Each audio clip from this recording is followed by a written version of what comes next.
Assalamualaikum warahmatullahi wabarakatuh. Jumpa kembali lagi dengan saya Edwin dalam channel Kim UD. Asiknya belajar kimia.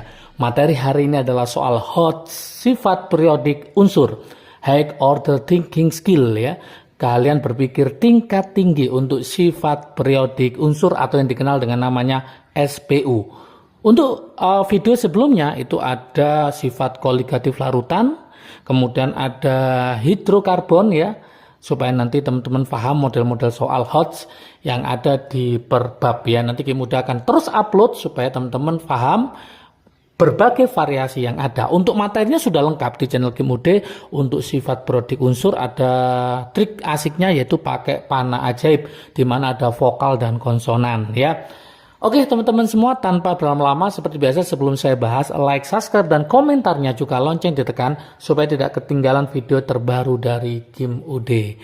Oke, ini ada dua soal ya untuk soal HOTS sifat periodik unsur ya. Kita mulai dari soal yang pertama teman-teman semua. Ingat di sini ada data afinitas elektron, sifat periodik unsur yang sering keluar itu adalah jari-jari.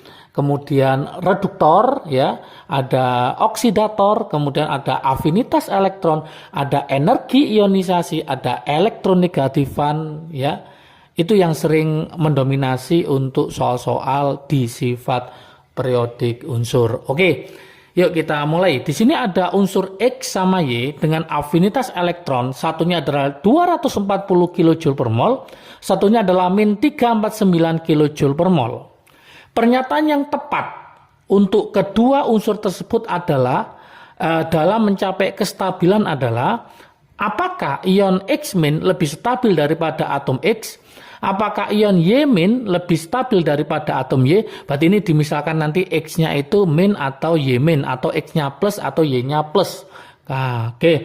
Y lebih mudah melepas elektron daripada X, betul apa tidak? Atau X lebih bersifat non logam daripada Y? Atau X lebih mudah menarik elektron daripada Y. Lah ini soalnya sangat-sangat menarik untuk dibahas ya. Dalam artian banyak yang nggak paham. Ini cenderung nanti melepas apa menangkap, cenderung logam apa non logam, lebih stabil mana? Apakah yang min, apakah yang plus muatannya? Oke, lebih lengkap lagi kita bahas di sebelah kanan ya. Bagaimana cara menyelesaikannya? Oke, saya tulis solusinya. Untuk soal nomor 1 ya. Soal nomor 1.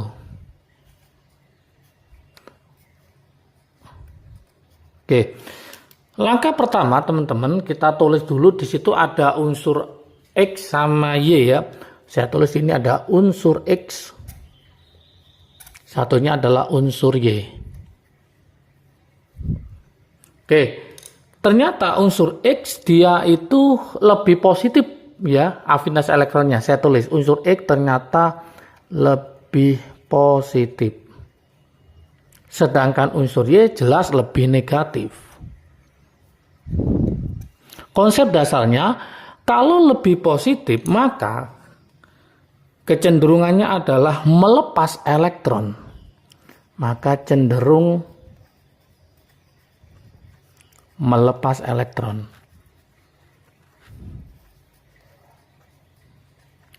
Oke, sedangkan unsur yang lebih negatif maka dia akan cenderung menarik elektron atau menangkap elektron ya. Cenderung menarik elektron. Ini konsep dasarnya. Kemudian kalau cenderung melepas maka dia akan membentuk ion positif. Jadi karena ini pakai min ya, maka X itu nanti akan cenderung pakai, karena dia melepas ya, energi ionisasi melepas, maka cenderung nanti X-nya plus. Sedangkan dia yang Y cenderung menarik elektron, maka dia adalah Y-nya cenderung Y negatif atau min, menangkap atau menarik elektron. Lah pada posisi ion inilah maka ini lebih stabil. Jadi kesimpulannya X plus lebih stabil daripada X. Karena dengan dia melepas nanti akan membentuk kestabilan sesuai teori gas mulia yaitu teori oktet ya gitu. Yang Y- ini juga lebih stabil daripada Y. Lebih stabil. Jadi nanti kesimpulannya Y- lebih stabil daripada Y, X plus lebih stabil daripada X. Ingat teman-teman, kalau cenderung melepas elektron, maka sifatnya adalah, karena dia melepas elektron, maka bersifat logam. Cenderung melepas elektron bersifat logam. Maka lebih logam artinya gitu. Y- artinya dia menarik elektron, maka cenderung dia bersifat non-logam. Bersifat non-logam. Oke, dari sini sudah bisa kita untuk menganalisis soal ini dan menjawabnya. Jadi ini yang positif cenderung bersifat logam, yang negatif cenderung bersifat non-logam. Oke, kita mulai. Coba kita mulai dari E ya. X lebih mudah menarik elektron. X lebih mudah menarik apa melepas? Ternyata X lebih mudah melepas. Berarti jawaban E itu salah. Bukan menarik elektron, tapi lebih mudah melepas elektron. Lanjut, X lebih bersifat non-logam daripada Y. X malah bersifat logam karena dia cenderung melepas. Maka jawaban yang D juga salah. Oke. Kemudian Y lebih mudah melepas elektron daripada X. Lebih mudah apa? Ternyata Y lebih mudah menarik elektron, bukan lebih mudah melepas elektron. Maka ini juga salah. Oke. Kita lanjutkan ke berikutnya. Ion Y- lebih stabil daripada atom Y. Betul, Y- lebih stabil daripada Y. Ya, berarti ini ingat dalam bentuk ion lebih stabil. Ion X- lebih stabil daripada atom X. Yang betul bukan X- tapi adalah X plus karena dia melepas elektron. Maka jawaban A adalah salah. Dari sini maka bisa kita simpulkan jawaban yang betul adalah yang B. Yaitu ion Y- lebih stabil daripada atom Y. Seperti itu teman-teman penjelasan dari model soal HOTS untuk nanti ada data afinitas elektron. Oke, kita lanjutkan ke soal nomor 2. Nah, ini tentang konfigurasi elektron. Ada konfigurasi elektron, suatu unsur mempunyai jari-jari atom terkecil, jari-jari atom terkecil. Manakah konfigurasi yang tepat? Dari A sampai E yang jari-jari atom terkecil ya, apakah 1s2 2s2 2p3, apakah 1s2 2s2 2p5, apakah 1s2 2s2 2p6, apakah 1s2 2s2 2p6 3s1 atau 1s2 2s2 2p6 3s2 3p6. Oke, gimana cara mengerjakan? Teman-teman harus mencari dia itu termasuk golongan berapa, periode berapa. Kalau itu sudah tahu, maka kita masukkan ke trik asiknya pakai panah ajaib, pakai konsonan sama vokal. Karena jari-jari adalah konsonan, maka kita pakai panahnya yang arahnya ke bawah. Untuk materi sifat periode unsur beserta trik asiknya sudah ada di channel Kim UD. Silakan langsung mampir ke sana, yaitu cari yaitu sifat periodik unsur, sudah lengkap ya di sana. Oke, kita bahas soal nomor 2 untuk konfigurasi elektron di mana jari-jari atomnya yang paling kecil yang mana ya. Oke, langkah pertama kita mainkan di sini, kita cari mulai A sampai E itu dia golongan berapa, periode berapa. Yang A itu adalah apa? 1s2, 2s2, 2p3. Cara mencari golongan, ingat ini mendekati siapa? Ini sama dengan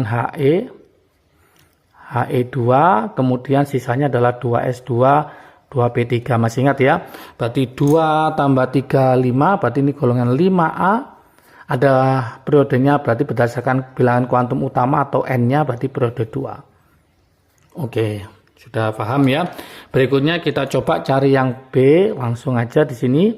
Nah, di situ ada 1s2, 2s2, 2p5. Langsung kita cari, ini yang kita pakai. 2 tambah 5 adalah 7, berarti ini golongan 7A. Periodenya tetap periode 2. Kemudian yang C kita coba, yaitu 1s2, 2s2, 2p6. Nah, ini juga yang kita pakai yang ini. Berarti 2 tambah 6 itu adalah berapa? 8 ya. Berarti 8A. Periodenya tetap 2. Oke, kita lanjutkan yang D. Itu adalah 1S2, 2S2, 2P6, 3S1 ya.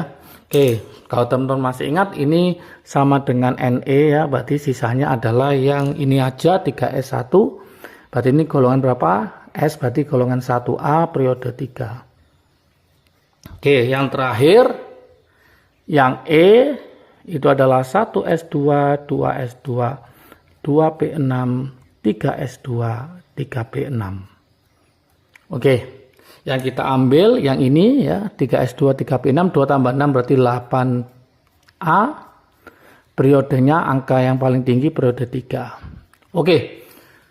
Setelah itu masih ingat teman-teman trik asiknya ya. Trik asiknya jangan sampai lupa untuk sifat periodik unsur.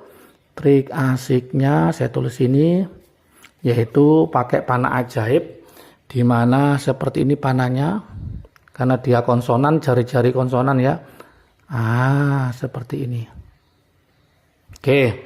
Artinya apa teman-teman? Semakin ke mana ini? Semakin ke kiri, semakin ke bawah, panahnya ini semakin besar. Nah, seperti itu. Jadi artinya apa? Semakin ke kiri, semakin ke bawah, jari-jarinya semakin besar. Nah, pada soal ini yang ditanyakan apa? Jari-jarinya yang terkecil. Maka logikanya cari yang paling sini, paling kanan sendiri. Ingat dalam tabel periodik yang paling kiri ini golongan 1A, yang paling kanan sendiri golongan 8A. Berarti trik asiknya, kalau ingin jari-jarinya atomnya terkecil, maka cari yang 8A, logikanya gitu. Nah, 8A di mana? 8A di atas apa di bawah? Ya jelas yang atas, karena semakin ke atas semakin kecil. Jangan sampai 8A yang di bawah, karena semakin ke bawah semakin besar. Dari sini maka bisa kita urutkan ini, ada periode 2 sama periode 3, saya tulis periode 2 sama periode 3. Golongannya ada 1A, 5A, 7A sama 8A. Saya tulis ini golongan 1A. Kemudian ada golongan berapa tadi? 5A. Nah, 5A. Kemudian ada golongan 7A. 7A. Terakhir adalah golongan 8A. Saya tulis ini 8A. Oke. Berarti ada golongan 1A, 5A, 7A, 8A. Lah, ini kita masukkan datanya ini, berarti ini golongan 5A periode 2. 5A periode 2 diisi oleh A saya taruh sini. Kemudian golongan 7A periode 2, ini B taruh sini. Kemudian golongan 8A periode 2, C taruh sini. 1A periode 3, berarti D saya taruh di sini. Terakhir golongan 8A periode 3, berarti E di sini. Oke. Dari sini maka kelihatan siapakah jari-jari yang terkecil. Ingat kita pakai trik asiknya, semakin ke kiri, semakin ke bawah semakin besar. Berarti yang paling besar adalah D. Ini paling besar. Karena apa? Dia paling kiri dan paling bawah. Nah, D sama E lebih besar D. Nah, tinggal A, B, C, berarti yang paling kecil adalah C. C sama E, ingat semakin ke bawah semakin besar, berarti pemenangnya adalah C. C ini adalah jari-jari terkecil.